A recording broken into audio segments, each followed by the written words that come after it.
പിന്നെ ഇനി അടുത്തത് വരുന്നതാണ് നമ്മൾ പ്രൊഡക്റ്റ് പുതിയത് ആഡ് ചെയ്യേണ്ടത്.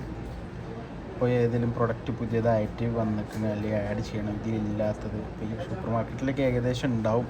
പ്ലസ് പ്രൊഡക്റ്റ് എഡിറ്റ് ചെയ്യുക, പ്രൈസ് കാര്യങ്ങൾ എഡിറ്റിങ്ങും കാര്യങ്ങളൊക്കെ ഇവിടെയാണ് ചെയ്യുക. ഇപ്പോൾ നമ്മൾ എക്സാമ്പിൾ സെറ്റിങ്സ് പോവാം. എന്നിട്ട് ഇതിൽ നാലാമത്തെ ഓപ്ഷൻ പ്രൊഡക്റ്റ് എടുക്കുക, പ്രൊഡക്റ്റ് ലിസ്റ്റ് ഫസ്റ്റത്തെ ഓപ്ഷൻ. അപ്പോൾ ഇങ്ങനെ ഒരു പേജ് വരും. ഇവിടെ നമ്മളെ ബാർകോഡ് പുതിയത് ആഡ് ചെയ്യുകയാണെങ്കിൽ പുതിയ ബാർകോഡ് ഏതാച്ചാൽ ക്രിയേറ്റ് ചെയ്യാം. അപ്പോൾ ആ സാധനത്തിൻ്റെ മുകളിൽ ബാർകോഡ് ഉണ്ടാവും. ആ ബാർകോഡ് സ്കാൻ ചെയ്യുക, അപ്പോൾ ബാർകോഡ് വരും. അപ്പോൾ ഇതിലിപ്പോൾ പുതിയത് നമ്മൾ ആഡ് ചെയ്യുകയാണെങ്കിലും എഡിറ്റ് ചെയ്യുകയാണെങ്കിലും രണ്ടും ഇങ്ങനെ തന്നെയാണ്. ഇപ്പോൾ നമ്മളത് പുതിയതൊന്ന് ബാർകോഡ് ഇതിൽ സ്കാൻ ചെയ്താൽ ആ പ്രൊഡക്റ്റ് ഡീറ്റെയിൽസ് ഫുള്ള് ഇവിടെ വരും, ആ റേറ്റും കാര്യങ്ങളും. അപ്പോൾ ഞാൻ ബാർകോഡ് ഇല്ലാത്തതുകൊണ്ട് ഞാൻ എക്സാമ്പിൾ സെർച്ച് ചെയ്തെടുക്കൽ ഇങ്ങനെയാണ്.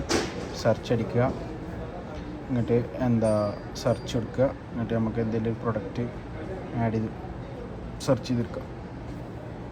ഇപ്പോൾ മിൽക്ക് ഇങ്ങനെ കൊടുത്താൽ അപ്പോൾ അങ്ങനെ കുറേ ഡയറി മിൽക്ക്, ജഗ് ഫുഡ്സ് അങ്ങനെ വരും. അപ്പോൾ ഇങ്ങനെ സെലക്ട് ചെയ്ത് കൊടുത്താൽ ഇപ്പോൾ ഇത് സ്കാൻ ചെയ്താലും അല്ലെങ്കിൽ ഇങ്ങനെ നമുക്ക് സെർച്ച് ചെയ്തെടുക്കാം. അപ്പോൾ ഡീറ്റെയിൽസ് മൊത്തം ഇവിടെ വരും. എന്നിട്ട് നമുക്ക് ഇവിടെ പ്രൈസ് ചേഞ്ച് ചെയ്യുക, സെയിൽ പ്രൈസ് ഇവിടെ മാറ്റി കൊടുക്കാം, അല്ലെങ്കിൽ കോസ്റ്റ് ഇവിടെ മാറ്റി കൊടുക്കാം. കോസ്റ്റ് പിന്നെ നമ്മൾ പർച്ചേസ് ആഡ് ചെയ്യുമ്പോൾ കോസ്റ്റ് ഇവിടെ ഓട്ടോമാറ്റിക് മാറും. അപ്പോൾ സെയിൽ പ്രൈസ് കാര്യങ്ങളൊക്കെ കൊടുക്കുക, അപ്ഡേറ്റ് കൊടുക്കുക. അതാണ് പ്രൊഡക്റ്റ് എഡിറ്റ് ചെയ്യൽ. ഇനി പുതിയ പ്രൊഡക്റ്റ് ചെയ്യലും ഇതേമാതിരി തന്നെയാണ്. പ്രൊഡക്റ്റ് ലിസ്റ്റ് എടുക്കുക, എന്നിട്ട് ഇവിടെ പുതിയ പ്രൊഡക്റ്റിൻ്റെ ബാർകോഡ് സ്കാൻ ചെയ്യുക. ഇനി പുതിയ ബാർകോഡ് ഇല്ലെങ്കിൽ ഓട്ടോ ജനറേറ്റ് ചെയ്യുന്ന ഓപ്ഷൻ കൊടുക്കാം, പ്രശ്നമില്ല.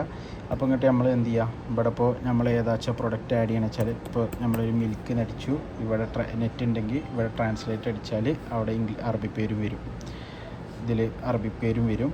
പിന്നെ നമ്മൾ കൊടുക്കേണ്ട ഓപ്ഷൻ എന്താ വെച്ചാൽ ഐറ്റംസ്, ഡിപ്പാർട്ട്മെൻറ്റ്, ഏത് ഡിപ്പാർട്ട്മെൻറ്റിലേക്കാണ് പോകേണ്ടത്. ചിലപ്പോൾ ഓരോ ഡിപ്പാർട്ട്മെൻറ്റ് വൈസ് ക്രിയേറ്റ് ചെയ്യാം, അല്ലെങ്കിൽ ഓരോ ഇപ്പോൾ വെണ്ടറെ ക്രിയേറ്റ് ചെയ്യണമെങ്കിൽ വെണ്ടർ വൈസ് ക്രിയേറ്റ് ചെയ്യാം. ഏത് മന്ദൂബിൻ്റെ അടുത്ത് നമ്മൾ ഈ സാധനം മേടിച്ച് അങ്ങനെ അതൊക്കെ കൊടുക്കുക. ഇവിടെ വെണ്ടറിൻ്റെ ഇതൊക്കെ പർച്ചേസ് ആഡ് ചെയ്യുമ്പോൾ ഓട്ടോമാറ്റിക് അങ്ങോട്ടും ഇങ്ങോട്ടും മാറിട്ടില്ല. പിന്നെ നമ്മൾ കൊടുക്കേണ്ടത് വെച്ചാൽ kg അല്ലെങ്കിൽ പീസ് അങ്ങനെ കൊടുക്കാം. ഇപ്പോൾ ഏത് കിലോഗ്രാമിലാണോ പോണത്, അത് പീസിലാണോ പോണത്, ബോക്സിലാണോ, അങ്ങനെ കൊടുക്കാം. ഇനിയിപ്പോൾ നമുക്ക് പുതിയ യൂണിറ്റ് ക്രിയേറ്റ് ചെയ്യണമെങ്കിൽ ചിലപ്പോൾ ഒരു പീസ്